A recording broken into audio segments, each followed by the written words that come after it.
Bonjour. Notre monde est analogique, mais les microcontrôleurs sont purement digitaux, comme on l'a vu. Il nous faut donc des convertisseurs, et c'est ce qu'on va étudier aujourd'hui, les convertisseurs analogiques digitaux qui existent dans la plupart des microcontrôleurs et qui sont faciles à mettre en œuvre.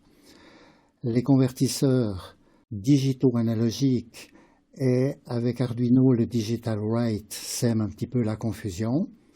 Et on aura encore un petit peu de temps pour parler de la mémoire EEPROM qui existe dans tous les microcontrôleurs. Alors comment fonctionne un convertisseur? C'est un circuit assez complexe qui va, par itération, lire le signal ici entre 0 et 5 volts, et puis calculer les bits, typiquement en disant est-ce que c'est supérieur à la moitié de la tension, supérieur au quart de la tension, ce qui reste, etc. L'ordre Arduino Analog Grid permet d'obtenir une valeur 10 bits en faisant travailler ce convertisseur.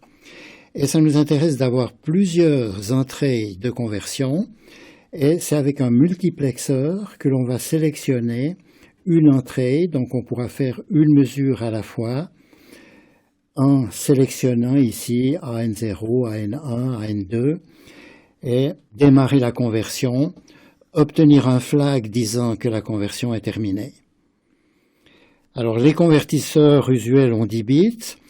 La précision, 10 bits, c'est 1 pour 1000.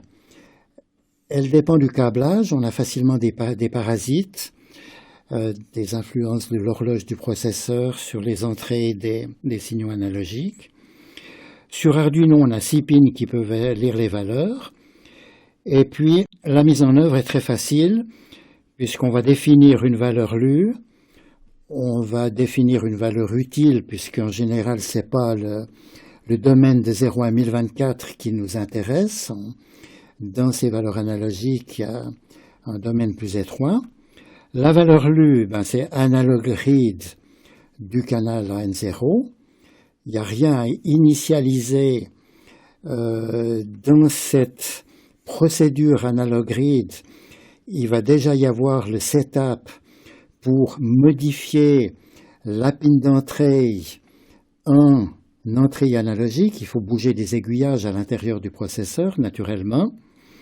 Donc on déclare une valeur lue par le convertisseur, une valeur utile qui nécessitera en général une petite transformation. La valeur lue, c'est la valeur analogique, 10 bits, et la valeur utile, je peux l'obtenir avec cette fameuse fonction map que l'on avait vue, en disant, c'est la valeur lue, mais transformée en disant l'espace de min A à max A, valeur analogique, est converti dans une fourchette min V à max V, valeur utile. Il y a des choses un petit peu compliquées que l'on ignore en général. Vous avez une tension de référence à l'intérieur du convertisseur, qui en général est l'alimentation.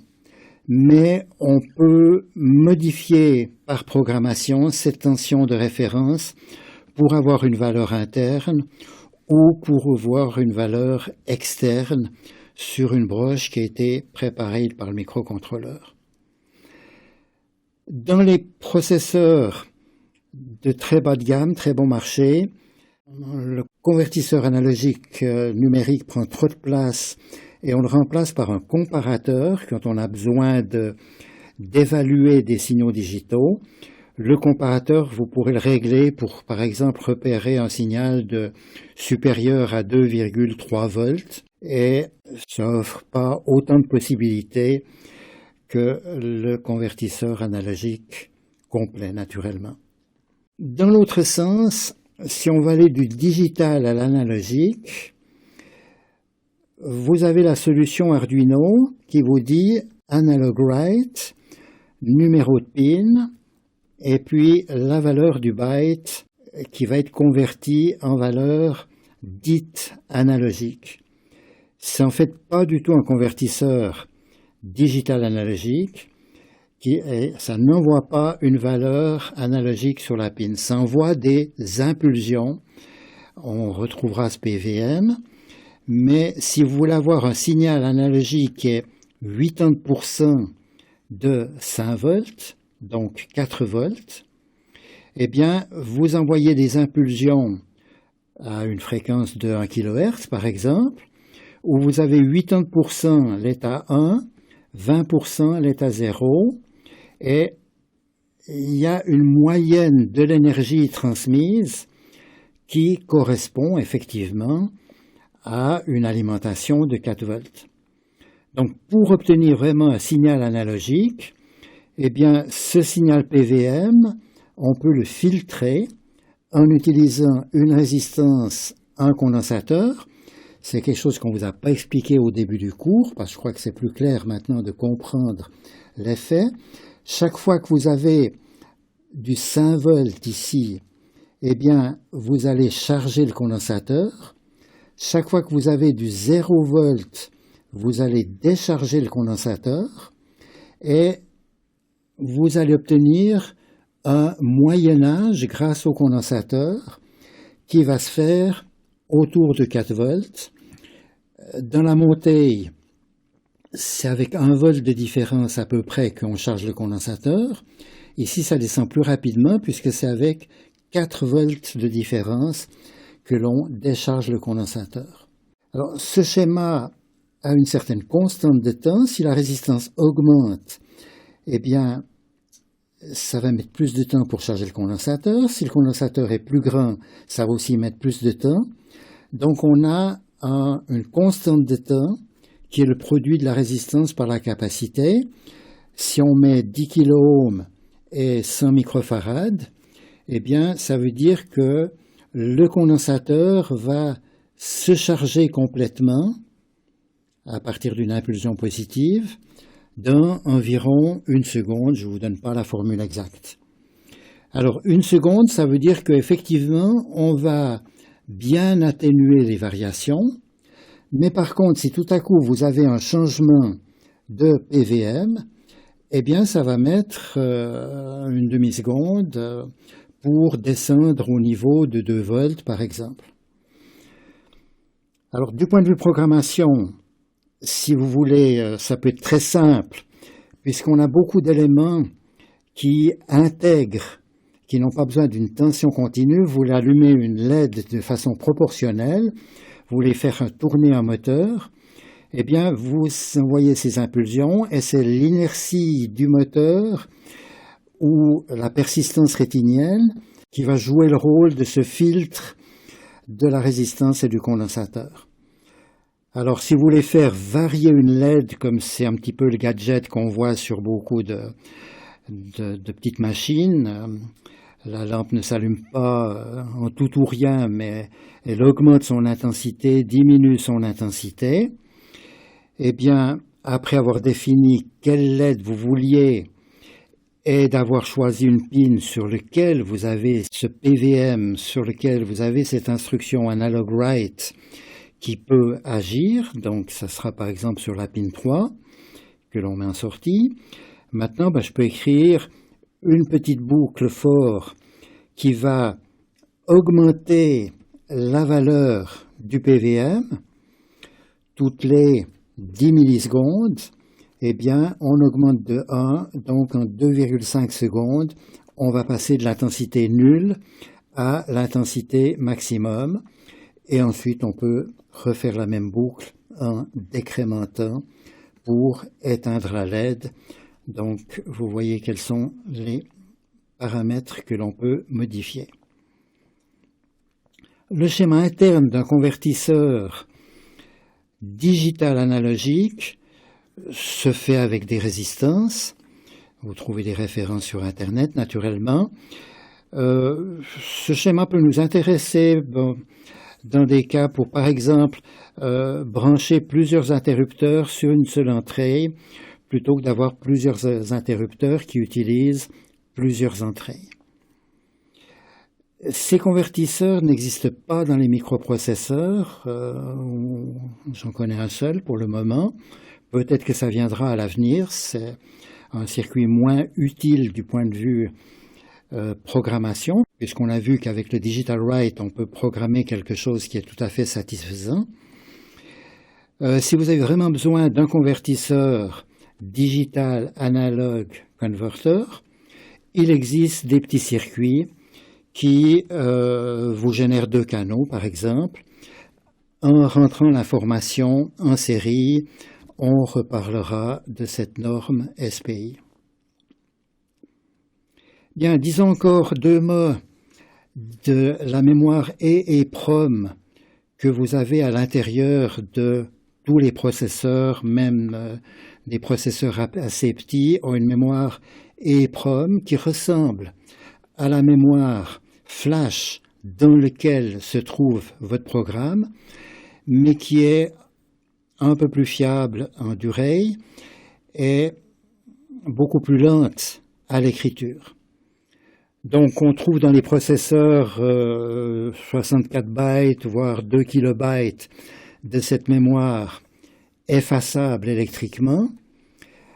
La durée de mémorisation de l'information est d'une dizaine d'années en tout cas.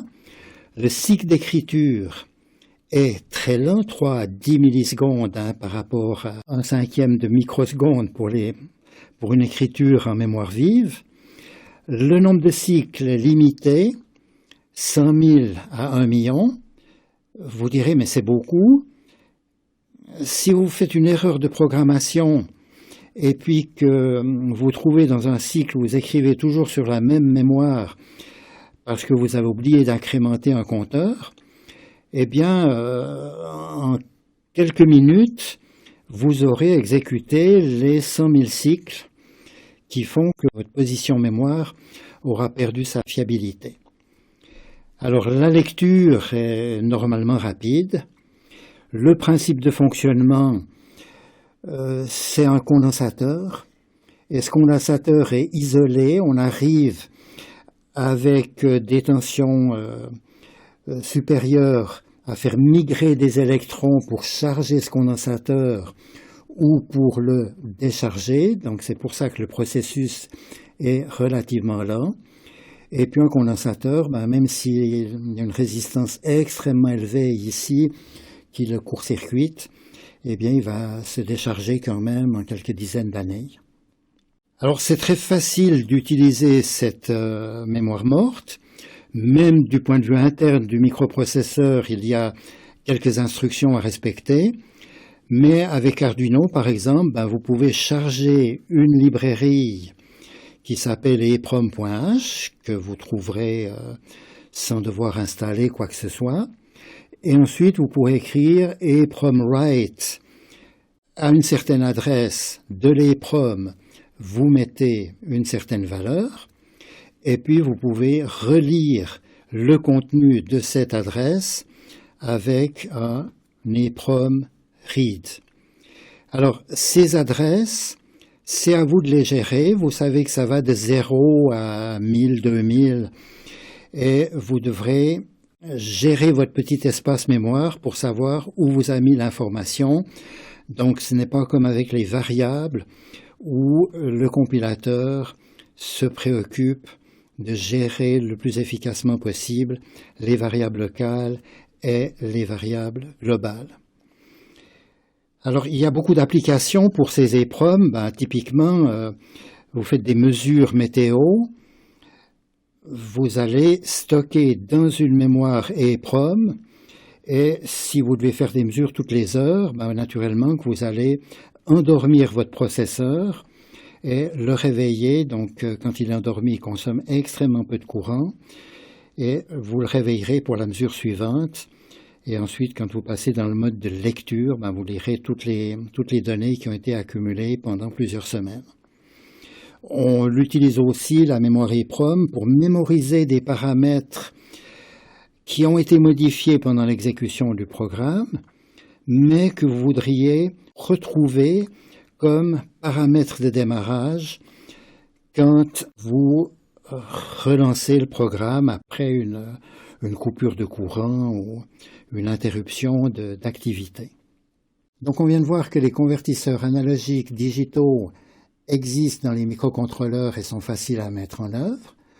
Les convertisseurs digitaux analogiques sont plus délicats et nécessitent de bien comprendre ce que l'on fait si on n'utilise pas des circuits extérieurs qui vont générer un signal analogique parfaitement stable.